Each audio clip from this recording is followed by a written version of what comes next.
Welcome to the Dietary Restriction Kitchen. I'm Nat Ryan. Today in the kitchen, we're going to make homemade gluten-free egg noodles. Egg noodles are probably the easiest of noodles to make, and they don't require a pasta press or maker at all, and you can make them very easily at home, which is a pretty satisfying thing, especially if you have to be gluten-free. So let's get right to it. Okay, so the first thing you're going to need is your gluten-free flour blend. You need about a half a cup of that. Put it in a low, shallow bowl and with a 1/4 teaspoon of salt. And you're going to mix that all up with a fork. And we're going to need that fork later, so that's why I just do it all with a fork. And what you're going to do is trying to come off the sides a little bit towards the center of the bowl, but then you want to make a little impression, sort of a little well in the center of the bowl, because that's where your egg's going to go in. I mean, it is egg noodles, right? So it has to have an egg. Crack that egg right in the middle in that depression. You're going to take your fork and now you're going to beat the egg right there in the middle of that flour mixture. And you're going to notice as you do that, obviously, that some of that flour is going to get in with the egg. Well, that's what you want. And the flour will actually incorporate into the egg, and then will create the mixture for your dough, for your egg noodles. So it's going to be a very sticky dough starting out. But right now, we're just using the fork, so that's okay. Eventually, I'm going to want to use my hands because that's how I roll. You may find that that doesn't work really well for you and you prefer to use the fork as long as you can. I'm going to be having to take that off my fork here any minute. Here we go. Just a little bit. I'm still going to use the fork for a little while longer, but not for much longer. I can see that that's going to happen. Here we go. Now, yeah, I'm done. I got to do this with my hands. But like I say, if you're really don't like sticky things on your hands, you may want to keep going with the fork. Yeah, see, now I've done it so early that I've had to try to take some of the stickiness off my hands, but I like getting into things with my hands. So, but you suit yourself with it, absolutely.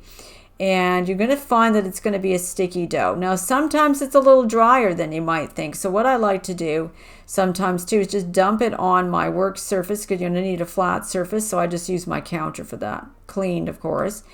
And then I'm going to finish mixing it on the counter, getting it off my fingers as much as I possibly can. And I start to mix it up and sort of gently knead it together and getting those pieces together. If it's really wet, you're going to need to add some more flour right onto your board or countertop right away.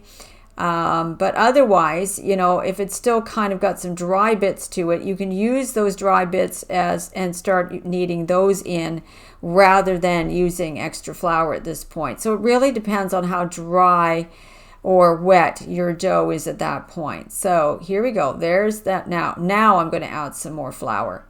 So I just grabbed some from my bag of gluten-free flour blend, get some on my fingers and hands, and then, of course, have some on the board as well, because you don't want that sticking to your board. You want that to really glide easily while you're kneading. And you're going to have to knead for about 5 to 6 minutes. You can knead for as long as 10 minutes, but I find that that's kind of excessive. If I knead that long, it really doesn't need it. 5 to 6 minutes and you should be good with that. And remember to add some more flour to your hands and the board as you need to. I have not put on this video all 5 to 6 minutes of me kneading this dough, but it's kind of a faster version of this, but you get the idea that you're going to need to do this for about 5 to 6 minutes. And then you're going to pat the dough and get that into a little disc like that. Then you're going to grab a plastic bag and you're going to put it in the plastic bag, seal it in there, and you're going to refrigerate that dough obviously in the fridge for at least 30 minutes, but up to overnight.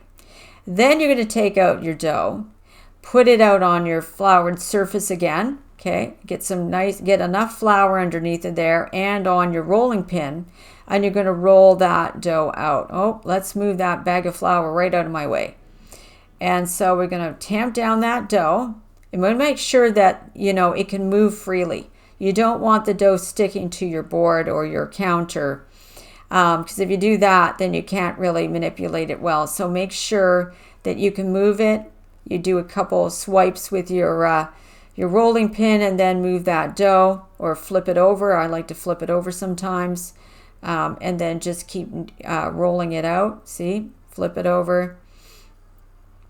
And there's a lot of, it'll slide around a bit because there's quite a lot of flour, but that's normal. But it's better that way than having it sticking, because if you're trying to unstick noodles off of a counter afterwards, it's going to be really frustrating and you're going to break a bunch of stuff and it's just going to be a mess.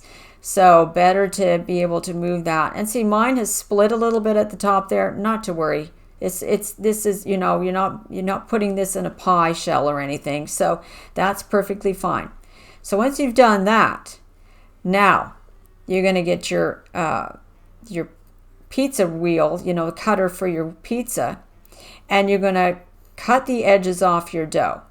Incidentally, that dough should be, any thickness you really like, as long as it's at least, or I should say, a maximum thickness of 1/4 inch. If you want it thinner than that, definitely go ahead.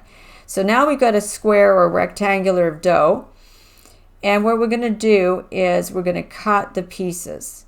Now I'm left-handed, so I like to cut them from right to left, because then I can sort of see the pieces as I'm, the thickness as I want. You can make them as wide as you want, as thin as you like, and as long as you like, really, depending on how you've rolled out your dough to begin with. But you can I like broad egg noodles, so and they will swell a little bit as they cook.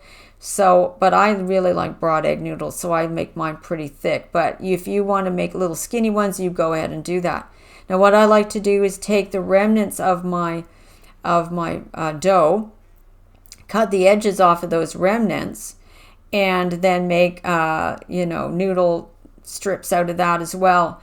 Now, if you want your noodle strips to be all exactly the same size and thickness and all, or width and length, then you could skip that. You could just get rid of your end pieces. If you want things to be very uniform, that's fine. I have a tendency to want to use some of it anyway, the leave-ins at the edge, but you suit yourself. And so I don't mind a couple extra that are okay. See, and I've chopped these, and I'm going to chop these ones in half because they're a little longer, but that makes them shorter than the other ones. So now we've got them there. Now we're going to take like a rack, and you're going to very carefully lay your noodles out on the rack. And once you've got them all laid out, you're just going to leave them there until you're going to boil them up. So you get some water in a pan and salt it, and then when it's rolling boil, then you're going to gently pick up those noodles and drop them into that boiling water. And how long you cook them for is really dependent on the thickness of those noodles. So I'd say check them often. And once I drain them off, and I put a little bit of margarine and then some salt, and I'm finishing it off with a little bit of chopped dill and some pepper. And this recipe serves 1 to 2 people, but is so easy to double. Until next time, I'm Nat Ryan. If you like this video, then click the like button below. If you like to keep alive the vibe, then hit the subscribe. Thanks so much for watching Dietary Restriction Kitchen. Bye for now.